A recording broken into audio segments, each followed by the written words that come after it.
नमस्कार, मैं मनीष स्वागत करता हूं आपको अपने इस यूट्यूब चैनल पे। दोस्तों, आज आपके सामने जो मानवाधिकार आयोग होता है, राष्ट्रीय मानवाधिकार भी आयोग और राज्य स्तर पे जो मानवाधिकार आयोग होता है, उससे ज़्यादा नहीं 10 प्रश्न आप कर लेंगे ना, तो आपको मानवाधिकार आयोग से संबंधित जितने भी प्रश्न पूछे जाते हैं आपके प्रश्न पत्र में, वो सभी क्लियर हो जाएंगे। ठीक है, तो शुरू करें। पहला क्वेश्चन है, राष्ट्रीय मानवाधिकार आयोग में कितने मेंबर होते हैं, या जो राष्ट्रीय मानवाधिकार आयोग है कितने मेंबर की बॉडी है।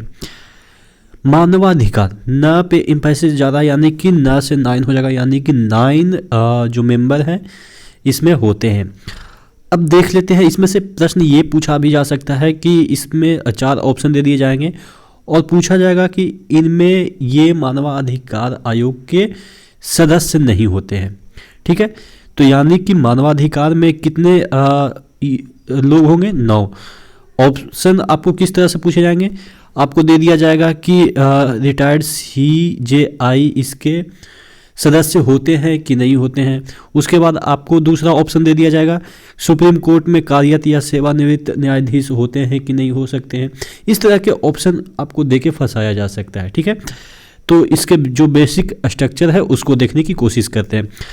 जो 9 सदस्य होंगे उसमें से एक जो होगा, जो कि अध्यक्ष होगा, वो रिटायर्ड CJI होगा, यानी कि चीफ जस्टिस ऑफ इंडिया होगा। जो वर्तमान में है उसकी बात नहीं कर रहे हैं, जो पहले रह चुका है वही अध्यक्ष होगा, ये कंपलसरी है। ठीक है, जो दूसरा और सदस्य होंगे, सुप्रीम कोर्ट में कार्यरत या सेवानिवृत्त न्यायाधीश होंगे, यानी कि 2 लोग हो गए। एक तो परमानेंट आपको पता चल गया कि क्या होगा, कि अध्यक्ष जो होंगे वो CJI होंगे। दूसरा मेंबर होंगे वो तो सुप्रीम कोर्ट में अभी वर्तमान में न्यायाधीश हैं या सेवानिवृत्त कोई भी न्यायाधीश हैं। ठीक है, कोई भी, यह नहीं कह रहा है कि CJI होना चाहिए, कोई भी। उसके बाद जो तीसरा मेंबर होगा वो हाई कोर्ट में कार्यरत या सेवानिवृत्त न्यायाधीश होंगे। अब यहाँ पे उससे नीचे चले आइए तो हाई कोर्ट में, उसमें भी एक जो मेंबर होगा वो अभी वर्तमान में हो या पहले का रह चुका है। ठीक है, यहाँ पे भी ये निश्चित नहीं है कि जो मुख्य न्यायाधीश होंगे हाई कोर्ट के वही होना चाहिए। ठीक है, कोई भी हो सकते हैं, मुख्य भी हो जाएंगे तो कोई दिक्कत नहीं है। 2 मेंबर कौन से होंगे, मानवाधिकार से संबंधित जानकारी या कार्य अनुभव जिनके पास है वो 2 मेंबर होंगे। ठीक है, यहाँ पे 2 मेंबर होंगे, ये वाला। ठीक है, जिनके पास मानवाधिकार से संबंधित जानकारी या कार्य का अनुभव होना चाहिए। तो कितने हो गए, 2 3 4 5 हो गए। और 4 पादेन सदस्य होते हैं। पादेन मतलब कि पहले से ही ये सदस्य रहते हैं। ठीक है, कौन होते हैं, राष्ट्रीय अल्पसंख्यक आयोग के जो अध्यक्ष होते हैं वो इसके सदस्य होते हैं। SC आयोग के जो अध्यक्ष होते हैं वो इसके सदस्य होते हैं। ST आयोग के जो अध्यक्ष होते हैं वो भी इसके सदस्य होते हैं। और महिला आयोग के जो अध्यक्ष होते हैं ये सभी राष्ट्रीय स्तर पर है, राष्ट्रीय का ही प्रश्न बना हुआ है, तो राष्ट्रीय स्तर पर राष्ट्रीय महिला आयोग के जो अध्यक्ष होंगे वो भी इसके सदस्य होंगे। और ये जो चारों सदस्य हैं वो पदेन होते हैं। ठीक है, तो ये राष्ट्रीय मानवाधिकार आयोग से संबंधित इसके जो स्ट्रक्चर है वो समझ में आया। अगला प्रश्न देख लेते हैं। अगला कुछ और प्रश्न है जिससे आपको पूरा कंसेप्ट क्लियर हो जाएगा। राष्ट्रीय मानवाधिकार आयोग के संदर्भ में क्या सही है। देखिए, 2 ऑप्शन दे रखे हैं, दोनों सही है। कौन से ऑप्शन दे रखे हैं, देखिए, इसके अध्यक्ष व सदस्यों की नियुक्ति राष्ट्रपति के द्वारा प्रधानमंत्री के नेतृत्व में गठित 6 सदस्यीय समिति की सिफारिश पे होती है। ठीक है, आपको याद रखना है कि कौन करता है। यहाँ पे जो सदस्य हैं या अध्यक्ष हैं सभी, उनकी नियुक्ति राष्ट्रपति करता है। राष्ट्रपति अपने मन से नहीं करता है, किनकी सिफारिश पे, ये भी पूछा जा सकता है। ऑप्शन दे दिया जाएगा मंत्रिमंडल की सिफारिश पे, दूसरा ऑप्शन दे दिया जाएगा संसद की सिफारिश पे, तीसरा ऑप्शन दे दिया जाएगा कि इनमें से दोनों, चौथा ऑप्शन दे दिया जाएगा। इस तरह से ऑप्शन मतलब कि आपको कंफ्यूज किया जा सकता है। अगर आपको कंसेप्ट पता नहीं है तो कंफ्यूज हो जाएंगे। तो देखिए, इसके सदस्य जितने भी हैं सभी किसके द्वारा नियुक्त किए जाएंगे? राष्ट्रपति के द्वारा। कौन सजेस्ट करेगा? प्रधानमंत्री के नेतृत्व में 6 सदस्यीय एक समिति होगी। आप कह सकते हैं कॉलेजियम टाइप का जो सिस्टम होता है उस तरह का, ठीक है। और ये 6 जो सदस्यीय समिति है उसमें कौन कौन से मेंबर होंगे? एक तो लीड कर रहा है कौन? पीएम। दूसरा होम मिनिस्टर होंगे। तीसरा लोकसभा के अध्यक्ष होंगे। चौथा, यहाँ पे गौर करने वाली बात है कि राज्यसभा के उपसभापति दे रखा है, राज्यसभा के सभापति नहीं है, ठीक है। यहाँ पे लोकसभा के सभापति जिसको कह सकते हैं या अध्यक्ष कह सकते हैं वो तो है, लेकिन राज्यसभा के उपसभापति है, सभापति नहीं है। तो ये थोड़ा सा गौर कीजिएगा क्योंकि इसको ऑप्शन बना के आपको कंफ्यूज किया जा सकता है। और यहाँ पे देखिएगा लोकसभा में विपक्ष के नेता है 5वां नंबर पे और 6ठा नंबर पे राज्यसभा में विपक्ष के नेता। तो यानी कि 6 जो सदस्यीय कमेटी है वो रिकमेंड करता है राष्ट्रपति को कि किसको सदस्य बनाना है, ठीक है। अगला देख लेते हैं, राष्ट्रीय मानवाधिकार आयोग के अध्यक्ष व सदस्यों का कार्यकाल कितना होता है? तो आपने कभी 70 साल वाला कंसेप्ट नहीं सुना होगा, लेकिन यहाँ पे उनका जो कार्यकाल होता है वो तो या तो 5 वर्ष का हो या 70 वर्ष का, मतलब कि 70 वर्ष एज पूरा हो जाए। इनमें से जो पहले हो जाएगा वो कंडीशन फॉलो होगा, ठीक है। तो आपको ध्यान रखना है, कई बार आप कंफ्यूज होते हैं। 6 वर्ष बहुत सारे का होता है ना, चुनाव आयुक्त ये वगैरह का आपने सुना होगा, ठीक है। और 65 वर्ष, ठीक है, 65 वर्ष ये वाला जो कंसेप्ट है वो सुना होगा। लेकिन यहाँ पे 5 और 70 का कंसेप्ट है, यानी कि 5 वर्ष कार्यकाल रहेगा या तो 70 वर्ष हो जाएंगे। तो इनमें से जो पहले हो जाएगा वो क्राइटेरिया फॉलो होगा।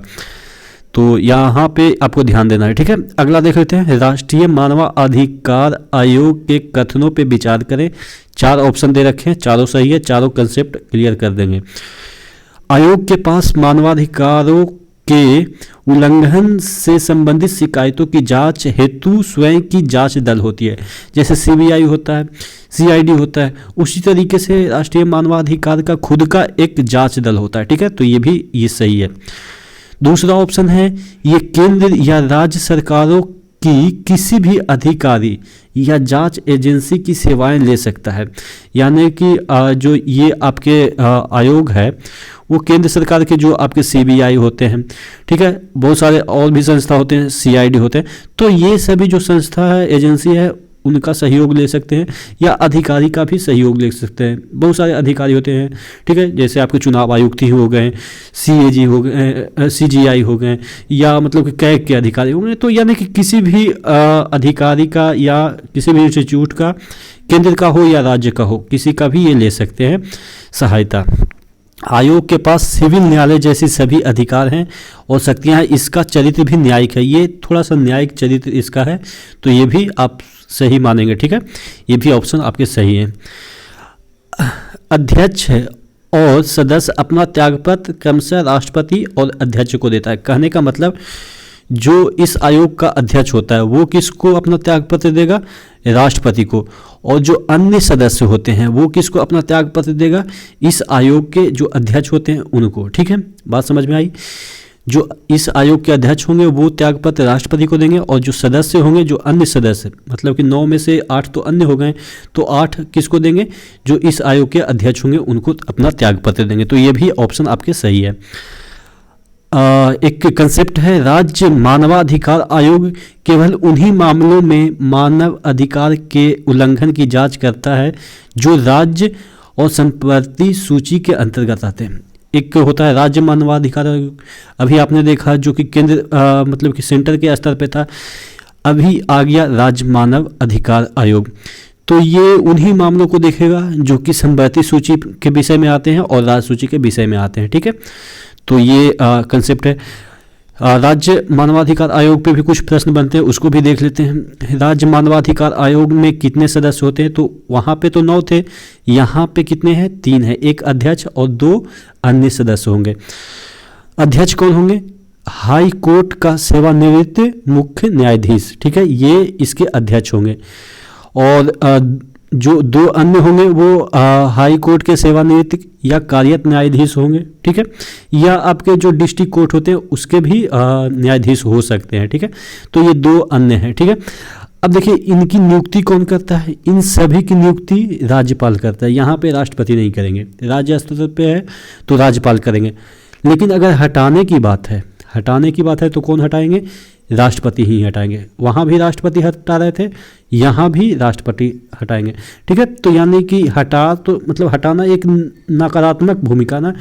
तो अगर राष्ट्रपति हटाते हैं तो कम बेइज्जती होता है, उनको लोगों को लगता है कि अरे हमें तो देश का प्रथम नागरिक हटाया, तो थोड़ा सा बेइज्जती वाली फीलिंग नहीं आती है। लेकिन अगर छोटे मोटे लोग हटाने लगे तो मतलब कि बेइज्जती वाली फीलिंग आएगी, क्योंकि ये खुद आप देख सकते हैं कि हाई कोर्ट के जज हैं, तो उनके हटाने के मैटर में अगर राज्यपाल तो उनके बराबर ही लेवल का आ जाता है। इसीलिए आप इसको इस तरह से मानिए कि हटाने का जो सेंस आता है वो थोड़ा नेगेटिव सेंस देता है, इस वजह से राष्ट्रपति इनको हटाते हैं, क्योंकि ये हाई कोर्ट के जो सेवानिवृत्त न्यायाधीश होते हैं वो अपने आप में एक अच्छे पोस्ट पे रह चुके हैं। ठीक है, तो ये चीज़ें हैं। और कार्यकाल भी इनका कितना है, 5 ईयर और 70 ईयर, मतलब कि आप समझ गए होंगे कि 5 वर्ष का कार्यकाल पूरा कर ले या 70 वर्ष उनकी उम्र हो जाए। यहाँ पे भी वही कंसेप्ट है, जैसा आपके सुप्रीम कोर्ट और हाई कोर्ट में जैसा 65 और 62 का जो है वो नहीं है, यहाँ पे दोनों में 70 है।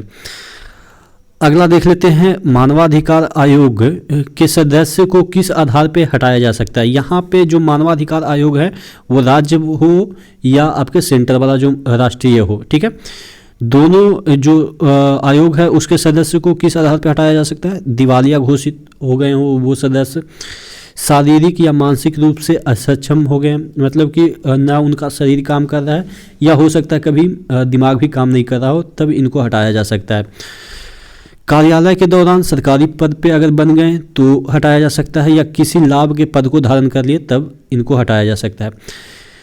कोई भी दोष सिद्ध हो गया हो जिसके तहत इनको कारावास दिया गया है तब भी इनको हटाया जा सकता है। कदाचार और अक्षमता के मामले में तभी हटाया जा सकता है जब सुप्रीम कोर्ट जांच करके ये पाती है कि ये जो व्यक्ति है वो कदाचार और असक्षम हैं, तभी हटाया जा सकता है। तो यानी कि 2 चीज़ मामले में, कदाचार हो, सॉरी कहाँ चला गया, 1 मिनट, हाँ, कदाचार हो या अक्षमता हो, तो उसमें सुप्रीम कोर्ट की सलाह पे ही राष्ट्रपति हटा सकता है। यानी कि सुप्रीम कोर्ट पहले इसकी जांच करेगा कदाचार के मामले में और असक्षमता के मामले, और उसके बाद अगर सुप्रीम कोर्ट फैसला देता है कि हाँ ऐसा मतलब कि ये कदाचार में लिप्त है या असक्षम है, तब जाके राष्ट्रपति हटाता है। तो आशा करते हैं जितना भी आपके राष्ट्रीय मानवाधिकार आयोग से संबंधित प्रश्न बन सकते हैं एक कंसेप्ट बेसिस पे, और बाकी तो आपको पता ही है कि इस पे एक प्रश्न बनेगा कि राष्ट्रीय मानवाधिकार या मानवाधिकार आयोग क्या करता है। मानव के जो अधिकार हैं उनसे संबंधित, जैसे जेल वगैरह में कैदी को प्रताड़ित किया जाता है तो उनको उनका दर्द देखने के लिए, यानी कि उनको समय समय पे मतलब जो मानवीय चीज़ है वो मिल रही है या नहीं मिल रही है, नाम से ही पता चलता है कि राष्ट्रीय मानवाधिकार आयोग का क्या काम हो सकता है। एक चीज़ ये और भी है कि अगर राष्ट्रीय मानवाधिकार आयोग या कोई भी मानवाधिकार आयोग अगर जेल में जाती है कैदियों के निरीक्षण के लिए कि उनके साथ अच्छा बर्ताव होता है कि नहीं होता है, तो ये राज्य को सूचित नहीं भी कर सकते हैं। ठीक है, राज्य को बिना सूचित किए हुए राज्य के जितने भी कारावास होते हैं उसमें जाके ये निरीक्षण कर सकते हैं। ठीक है, तो ये सब चीज़ें हैं, इनके कंसेप्ट हैं जो कि आपको मैंने बता दिए क्वेश्चन के माध्यम से, क्योंकि अगर ये चीज़ें अगर आप लक्ष्मीकांत से पढ़े, थ्योरी बेस पढ़े, तो आपको हौच पौच लगेगा। तो मुझे लगता है कि आपको उसको एक कंसेप्ट में और क्वेश्चन के तरीके से अगर आपको रिप्रेजेंट किया जाए तो आपको चीज़ें समझ में आने लगेगी। ठीक है, तो नेक्स्ट वीडियो में मिले, तब तक के लिए धन्यवाद। और अगर चैनल को सब्सक्राइब नहीं किया तो बाकी बोलने की दरकार ही नहीं है, आप लोग समझदार हैं। ठीक है, तो नेक्स्ट वीडियो में मिले, तब तक के लिए धन्यवाद।